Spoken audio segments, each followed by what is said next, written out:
Good evening, good afternoon, everybody. My name is Ryan, and I'm here with Lawrence, and we are here to do a radio show for you today. Very special guests on the show today. We're going to be talking about money. We're going to be talking about currencies. We have here with us some international superstars in the money world. We have Bernard Lietaer, who is the author of 16 books, including the most recent, Rethinking Money, How New Currencies Turn Scarcity into Prosperity. And his co-author is joining us as well, Jacqui Dunne from Danu Resources. And we will be speaking today all the questions that you have related to money and how they can turn, obviously, scarcity issues into prosperity, but also how they touch upon environmental and social purposes and how we can use them to achieve our goals. So with that, Lawrence, why don't you start us off? Yeah, fantastic. So guys, I just wanted to ask first, can you explain what money is? Well, where do we start?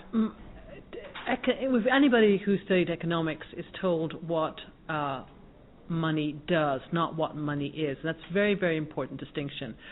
We are told that what really money does, it's a unit of account, it is a store of value, and it is a medium of exchange. The distinction we're making in our work is saying that money is, in fact, lies in the space of an agreement. It's an agreement to use something as a medium of exchange. So, through all out history, all different types of things were available to be used as money, such as axes, stones, cocoa nuts, even tobacco leaves, depending on the culture and the time. It's only in the last 350 years do we have bank debt, fiat-based money, as the predominant medium of exchange all over the world. Now, in Rethinking Money, money is described as the missing link.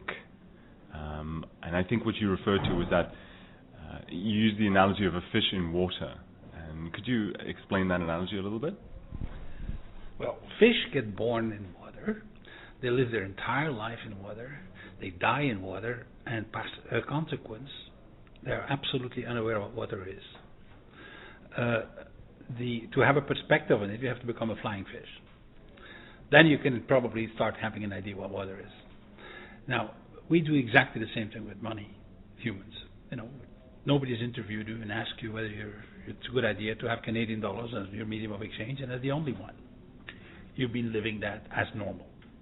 The entire field of economics, since Adam Smith to this day, assumes a single currency. And in fact, we're already outside of that world, because there are many other media of exchange than the official money that is being used in business and in society. But, the theory still remains with the idea that they have a single currency. Totally transparent, you're not aware of what happens. And most people are not aware of what money is, how it works, how it's created, what it does to them. We're not aware of it. When Bernard says a single currency, whether you're using a peso or a Canadian dollar or a US dollar or the euro, it's still the same type of money. It is conventional money. But they're all identical. They're all created in the same way. And your work really focuses on creating alternatives to this. So in the book... We would never use the term alternative. We're not saying that these complementary currencies, local currencies, cooperative currencies, B2B currencies replace the conventional system. What it does, it augments it. Think of it as a toolbox. We talk about the dollar, the Canadian dollar, whatever you're using, as a hammer. A hammer is brilliant in hammering in a nail into that wall. However, you try painting a room with a hammer, good luck. What we are saying is we need the monetary equivalence of a paintbrush, a screwdriver, a Phillips head, a saw. We need greater functionality. And what we're saying in this book, for example, is that communities have come together and have designed currencies that actually, with such specificity, try saying that one fast, with such specificity as a paintbrush or a screwdriver can actually address their needs. So maybe we can talk about that then. Let's talk about some of the human stories. And I know, Jacqui, you related very well to us in your time here so far, how currencies other than the national currency can solve or impact people's lives. So I know you've given some wide range of examples, but perhaps you can select one for our audience here, so they can just get a sense of how currencies can be used to achieve even just human needs. Yeah. Well, I think when most people think about, gee whiz, what are they talking about, a complementary currency? In fact, most people listening to this broadcast actually are currently using a complementary currency in frequent flyer miles. This started off as a marketing gimmick or promotion with American Airlines 40 years ago, where they wanted people to be loyal to that airline. And what they used is the unused resource of empty seats in certain times of the year. And this obviously has become highly successful. What's interesting about the frequent flyer model is that, number one, it changed people's behavior. You got loyalty out of that. And number two, that they're able to process billions and billions and billions of frequent flyer miles very, very cheaply and very efficiently. Now, let's take that model of cheap computing, different payment systems that are very reasonable to run and very efficient to run, and let's look at the application for societal needs. There are many, many unused resources, like people being idle, not having sufficient work, and unmet needs. And I think the list of unmet needs in whatever society you're in is as long as your arm. Okay, well, let's say the complementary currency, so air miles everybody is familiar with, that's true, and there are certain other models in different localities that we hear about often. One of the most successful models, I know, Bernard, you've talked about the Weir in Switzerland. The oldest one, yeah. That's one of the oldest ones and one of the most successful. Perhaps you can elaborate on a large scale how this system works in Switzerland. Well, it was started in 1934, almost 80 years ago. Initially by 17 business people who found out in the middle of the Depression that their bank credit had been reduced or cut completely.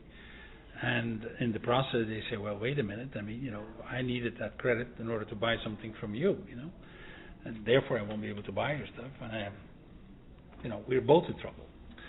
So they decided to create their own currency, which they call Weir, which is an abbreviation of Wirtschaftskreis. Weir is written W-I-R, and it also means us in German. So it is a currency that's created by us, all right? And us is now close to 70,000 businesses in Switzerland, about a quarter of all businesses in the country. It works very simply. When I sell you something, I get a credit for the amount, and you have a debit for that amount. If you're doing something back for me for the same amount, that would be called barter. Okay. However, if with my credit I buy something from Jacqui, and you sell something to Joe Blow, we've created a currency between the four of us, and the rules of that currency we decide them. It's basically between ourselves. And I guess when this originally started, was the government interested in this? Were they trying to restrict that, or in other countries have they tried it and they said, okay, well you're now making transactions outside of the regular economy. I don't know if it's being taxed or if it needs to be taxed, and is there a barrier to entry? Or the banks trying to prevent something from happening? Well, back in the 1930s, there has been an information campaign by the banks because they would prefer, of course, the status quo. Sure. Right. I never met anybody who enjoys a monopoly who doesn't want to keep it. Okay, but the governments are pretty clear. You can do whatever you want. You can whatever medium of exchange you use, as long as you are accounting for it properly, and pay your taxes on it, and pay your taxes in the currency that the government accepts. You can do it. You can even do pure barter without any currency, but they will also ask you for paying your taxes on that transaction. So you do pay taxes in Swiss francs in Switzerland, yes, on a Weir transaction. Exactly. Okay. Exactly. And that's universal. The same principles apply in all countries in the world. Actually, it is not the nature of the currency used in the exchanges that actually determines whether the transaction is taxable or not. It is the nature of the transaction. If it's a commercial transaction, you're supposed to pay taxes. I think the really interesting thing about the Weir example is that it has provided Switzerland with economic stability. I think if you ask anybody, what's one of the most economically stable countries in the world, they said Switzerland.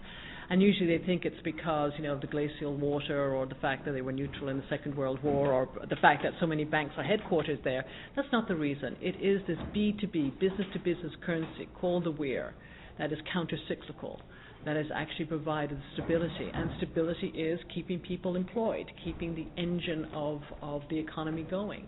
And this is what Switzerland has successfully done and basically, don't really advertise it, Yeah, I wanted maybe a bit more clarification on that. It's like you've spoken of an ecosystem of money before, and affirmed that it's not a metaphor, it's a real thing, and it builds resilience. Can you go into a bit more of how exactly that happens? Well, a monoculture, i.e., say a forest, that is a monoculture. The classical one is pines because they grow quickly, right? Is very efficient. It's the most efficient way of growing cubic feet of timber that are harvestable in a year, right?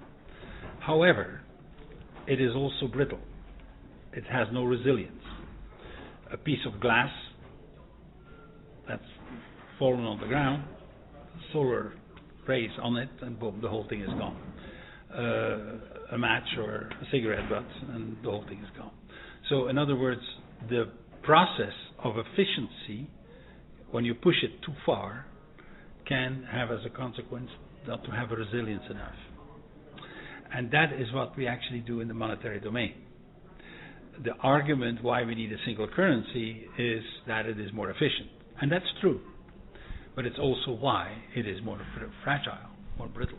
For example, there's been 425 crashes in the last 40 years. And I think the 426th has been Greece recently. And when we're talking about crashes, we're talking about banking crashes, which America has experienced in the 2007-2008 situation. We're talking about actual collapses, monetary collapses, which we experienced in Argentina and with the ruble, and there's also sovereign debt crisis, which we're seeing playing out here with horrible consequences in Greece and in Spain. So, these are systemic, and this is the point, Bernard is referring to. It's not just, oh, gee whiz, isn't this cute? Isn't this something that just happened last week? No, it happens again and again and again and again and again. And the media keep reporting on it as if this is a new phenomenon, which is not. And if this were a car, for example, you'd bring it back to the garage and saying, I've got a lemon here. And we're saying, this system is brilliant. It was brilliantly devised 350 years ago and was the impetus for the Industrial Revolution. It was for the first time you could make money out of money, and it was brilliant in doing that. However, we're now in the information age, and we're facing a lot of different societal problems that were not being faced when this mental construct of bank debt money was created, that we need to unpack it and look at it and see about other currencies that can be devised to address very, very pressing social and economic problems that everybody is facing, no matter what your community is. So maybe since we're on the subject of that, of these collapses, I wanted to get into today a little bit about what a country does in that situation. So say Argentina in 2001, or you could use another example. It seems like complementary currencies do arise because the currency that was being used collapses, is devalued, it's not totally worthless, maybe in a hyperinflation scenario. So maybe you could give us an example of how complementary currencies played a role and why in certain situations it worked and maybe in other situations why it didn't work so well. Actually, I would question what you just said.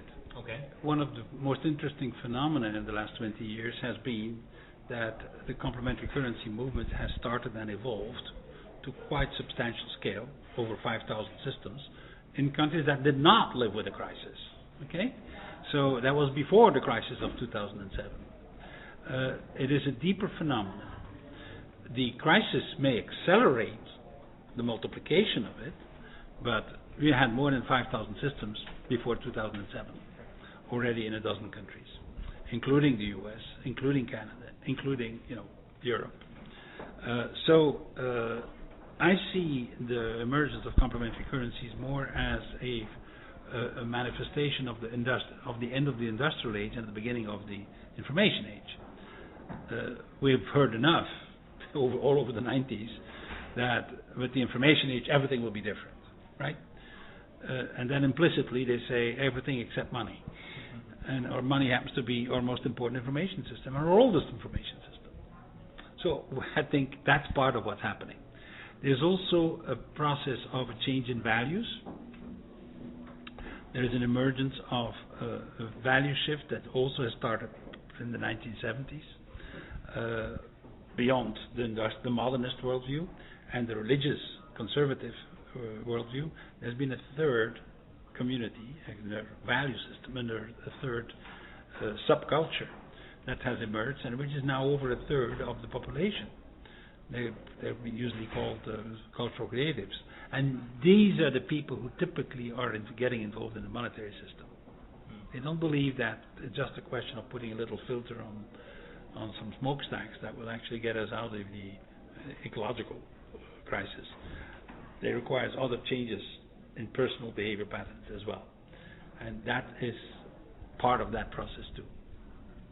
And you've spoken before about how you can develop a currency to encourage that kind of behavior. Yes. For example, like your work in Ghent in Flanders with the troikas. Yes. Could you speak a bit about that example? All right. That started in 2010. The request I had received was to have they'd given me the poorest neighborhood of all of Flanders, economically the poorest neighborhood, which is about 7,000 people, majority new immigrants, 20 languages. The most common language happens to be Turkish. So it gives you a flavor of the community. There's probably another 20% illegals in there. So very classical that we find in most countries and in most big modern cities. And the challenge was, okay, how can we actually change the behavior patterns within that community, so that people say hello to each other, so that people don't throw the garbage in the street, and don't start putting graffiti all over the place. So that was the challenge. The starting point that we used was we made a survey. We requested the people who lived there, what is it that you really, really would like that you don't have in your neighborhood? And the surprising answer was, we want a bit of a garden. And the reason is that we used to have gardens where we came from, typically in Anatolia, for the Turkish community, but not exclusively. And, we like to have the possibility of growing some vegetables and flowers, and actually I'd like to teach that to my kids as well, just like my father and my grandfather did to me. But unthinkable within the buildings where they're currently living, where they don't have a square meter of greenery, right? So they're living on the 13th floor of a building of 20 social housing buildings. So there was a factory that had gone bankrupt in that particular community as well. That was called the Zeitgeist, and that factory was being raised. So they had 2 acres or 3 acres of land available, which was normally never used for doing anything gardening on it. So the city agreed to make that surface available, and they created themselves these plots of land and brought the soil in and actually started growing things on it. But these 4 square meters of land is available only as rent in torukus, which is the currency issued by the city. And the immediate question was, all right, how the hell do we earn torukus? Well, here's a long list of activities that you can do. For example, the city discourages the acceptance of advertising papers. So when you put a little label on your post office box saying no advertising, you get a torukus. When you put a flower box on the side of the street, you actually get 10 torukus. And when you help for cleaning up after a football match to make sure that all the papers are gone, you get so many torukus per hour. Okay, so there were more people willing to be volunteers than they actually had jobs for. Okay, so we had to create new activities to make that possible. And within that surface now, people are actually helping each other, giving tips in multiple languages on how to grow your vegetables in this place and what works best for you and for the others. And they put their name on the little 4 square meters. And, there's something else happening. There's a change in mentality that's in the middle of the action. Driven by this new currency. So not because of the currency. The currency is a means. You see, the purpose was the gardens. And when you link into a dream, like a garden, and you make that available, and you cannot buy it in euros.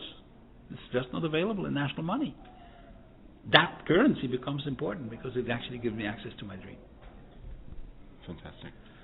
So besides the 5,000 or 6,000 mature systems of complementary currencies, cooperative currencies around the world, there are about 50 different designs. So there are just huge applications of this. I mean, for example, Japan, who had a terrible problem with the aging of the population 20 years ago and not enough money to take care of the aging population, came up with an idea called Furiaikipu, which means carrying friendship tickets. And it's very, very straightforward. For every hour of service I give to a neighbor, an elderly neighbor, say, for example, bringing her out shopping, maybe driving her to the dentist or the doctor, I earn a credit in my electronic Furiaikipu account. Now, I can hold on to this when I'm old and need somebody to come in and take care of me, or in the interim, if I come down with flu and I need somebody to pick up my kids, I can actually, pay them in Furiaikipu. And interesting also, I can transfer my Furiaikipu that I've been earning to another part of Japan, and somebody comes in and look after my mom. The advantages of this are wonderful because the elderly are reporting they're delighted because they're able to stay in their own house for longer without having to be institutionalized.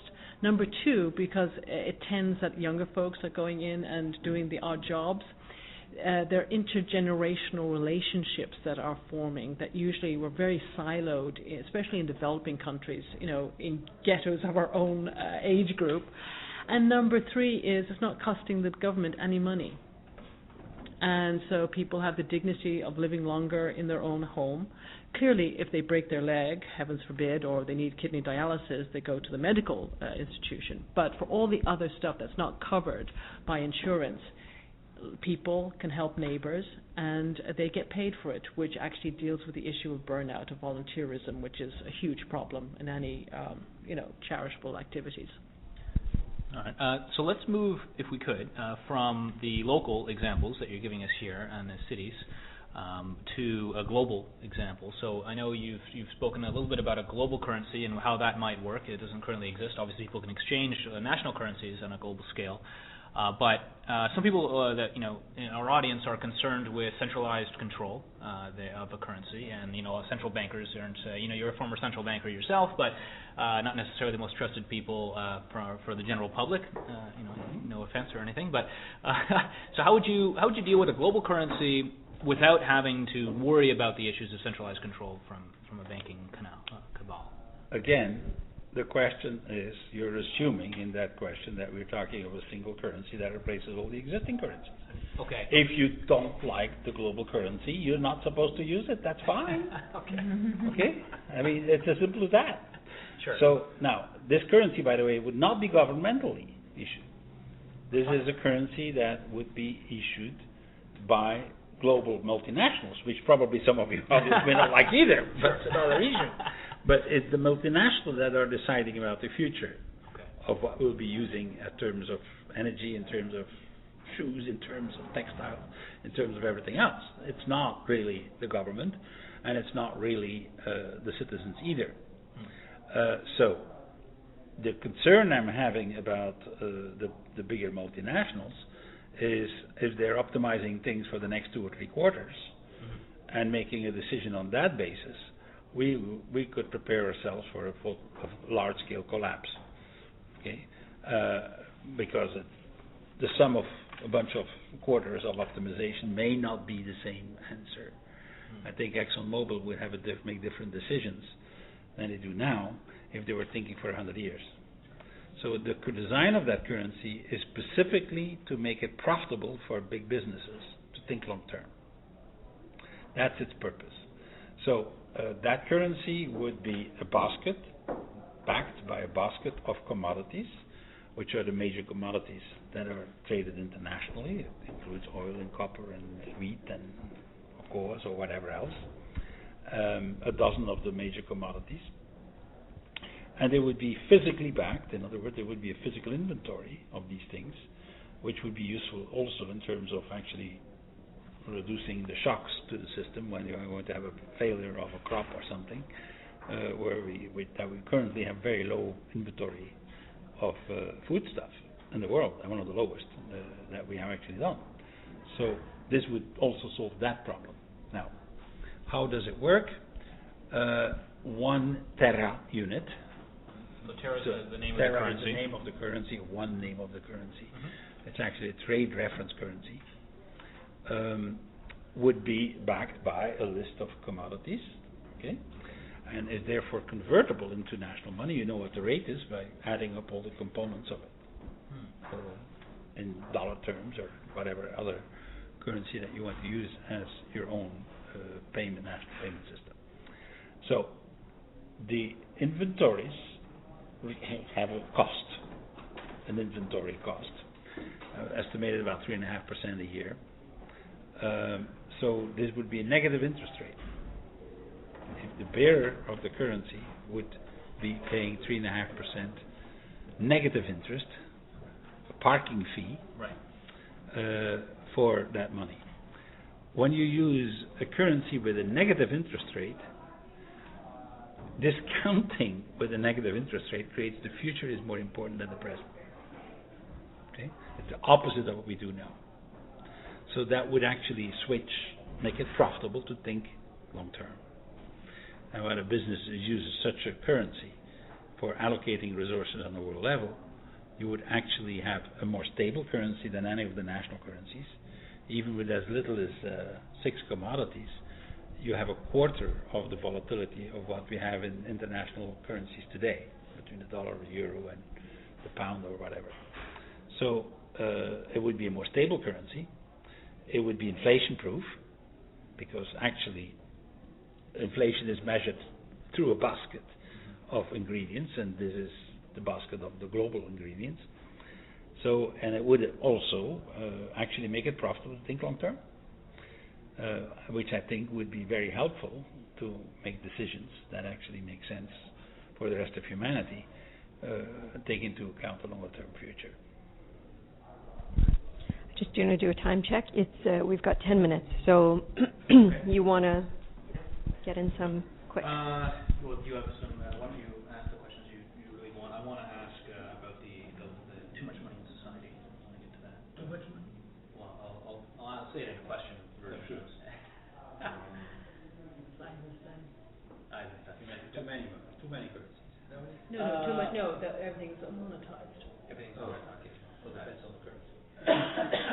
Well, do you want me to ask that? Yeah, go for it. Okay. I had another question about universal basic income. Say again? Universal basic income. Okay, so just to make sure we get all of our questions in, let's move it towards some of the ideas that some of the activist groups and some of the environmental thinkers, they argue that too much has been converted into the realm of money. So this is, say, Charles Eisenstein or people in the Zeitgeist Movement. They say we don't really need money for a lot of these things. It used to be we had a gift economy. People would provide services for each other without money. And now what we're advocating for, at least in this conversation, is that we need money for all these kinds of services. So to say, no, not necessarily all the kinds. I'm generalizing, of course. I don't want to step on any toes here. But what we're saying is that we can either convert it to a gift, where there's a different kind of transaction, or we can start measuring it also in money and actually monitor that. And is there a discrepancy here? Are we inconsistent with what we're talking about? Yes. Basically, it's what type of money you're using. And with the complementary currencies, they have very different functional dynamics, very different outcomes. And I think probably the simplest way to answer that, I think Eisenstein and other people are absolutely correct. But how do we get from here to there? And what we're saying is that complementary currency, local currencies by different designs and different outcomes, as Bernard has expressed in the supranational currency of the Terra, will be the crutches that we will limp along to another zeitgeist where more and more of the gift economy will exist. We have to get, we just can't go, it's a transitional tool. And I think that's one of the ways to look at these. Let me put it to reinforce what Jacqui just mentioned. In Star Trek, you have Dr. Spock saying, in 2400 we don't have any money. Right.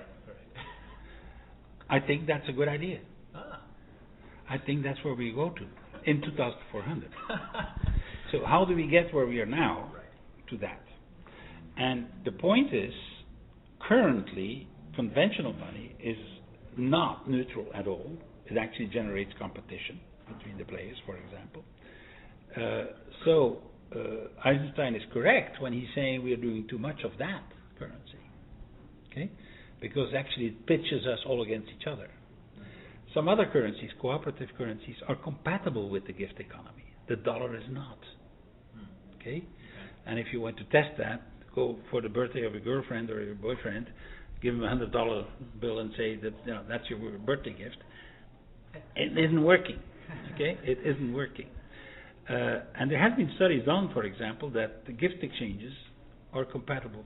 When you have friends helping you for a move, and you offer them national money, they refuse. But if you offer them a currency, a local currency in which they're all members, no problems. Everybody is okay with that. So there is actually a difference in attitude versus this. For me, the gift is the pure complementary currency. Okay. The purest one. The most extreme one. But when you go there, however, that's what happens in volunteering. Okay? It burns out. We need to have a system that, exactly as Jacqui mentioned, the crutches to educate us back into a community process whereby reciprocity is built in. Okay? And if you don't make reciprocity explicit in our current society where everybody's been competing with each other, it won't work. I would agree. The perfect success story of a complementary currency is when people stop using it. And there are examples of that. And there are cases, yeah. Tacoma Park near Washington, D.C. had a currency between 300 people around a particular park, Tacoma Park, and they used it for 3 years, and afterwards they didn't need to use it because everybody knew what everybody wanted to contribute. Everybody contributed something. Okay, and that's where the key is.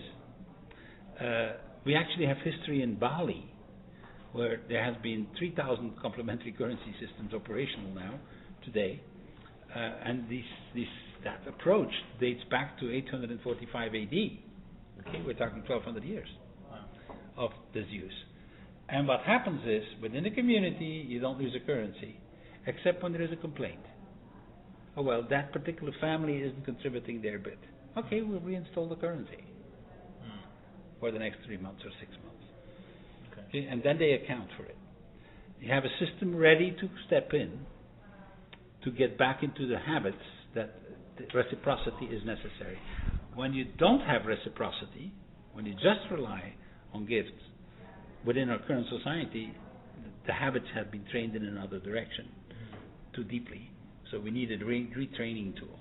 And I think a very important distinction that may have been missed here is, when we talk about the dollar or euro conventional money being so competitive, the reason why it is so hyper competitive is that the money is created out of bank debt loans. And the interest on that loan is never created. And as a result, me coming back to a bank with interest is actually somebody else's principal.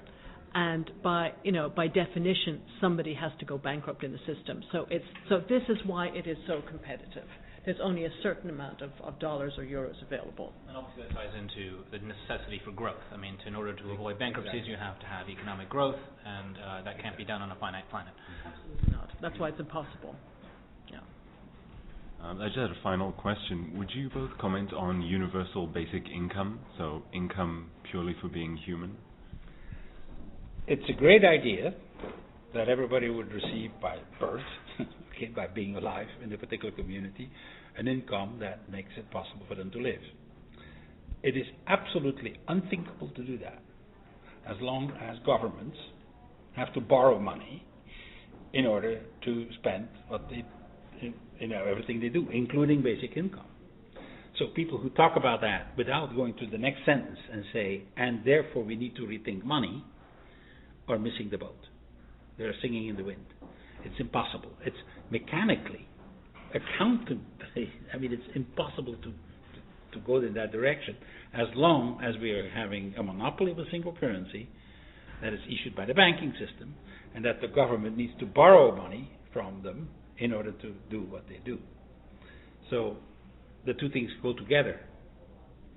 And if you do have another system, then it becomes thinkable.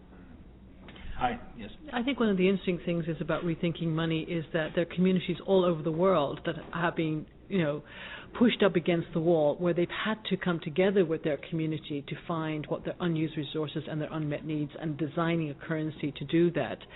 And these people are not necessarily economists, they're not financial wizards. Some of them have very basic education. And it is doable by getting into a deep conversation within your community, however you wish to define your community, and treating this currency as a commons, that it's hyper-democratic, that there's transparency, that there are rules of engagement. And it's amazing how people spontaneously are stepping out of the box and rethinking money and providing fantastic solutions where dreadful problems had originally existed. Well, that's fantastic. Honestly, what I've gotten so amazing from conversations with you and from also reading the book is how these currencies can be designed with different incentives to encourage community, to encourage sharing, and I really appreciate that. It's a huge revelation for me.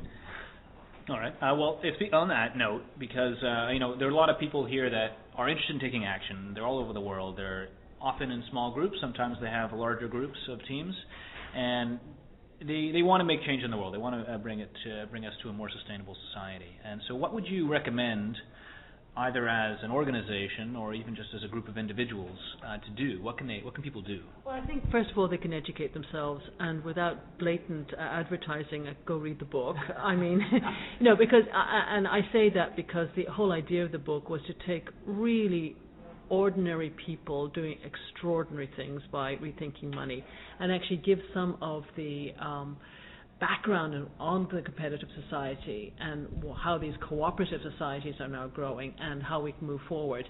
Also on the internet, there's all kinds of information that's downloadable, YouTube videos, software is available. I mean, real life histories are available on how to go about doing this.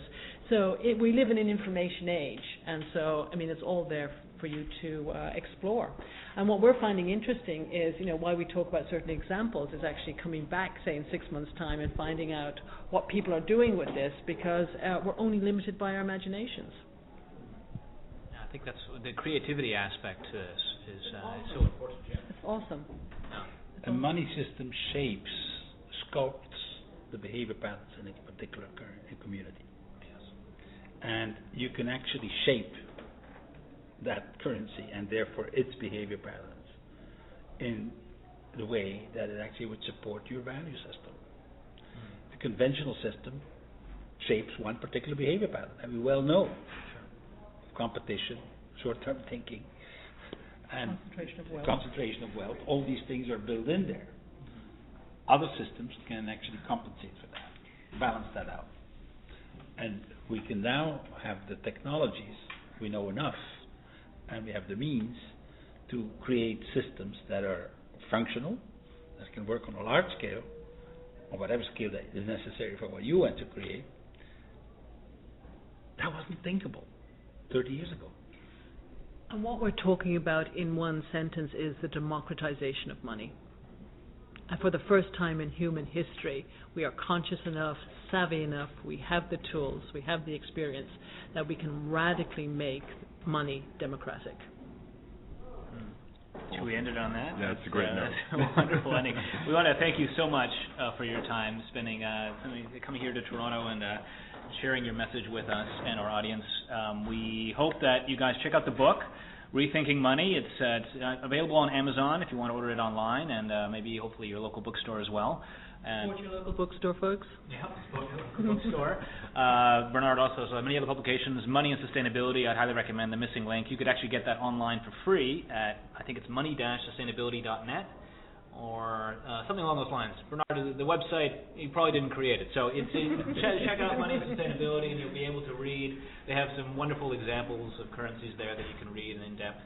And we're just so happy to have you here. Thank you so much. Thank you, Ryan. Thank you, Lawrence. Appreciate it.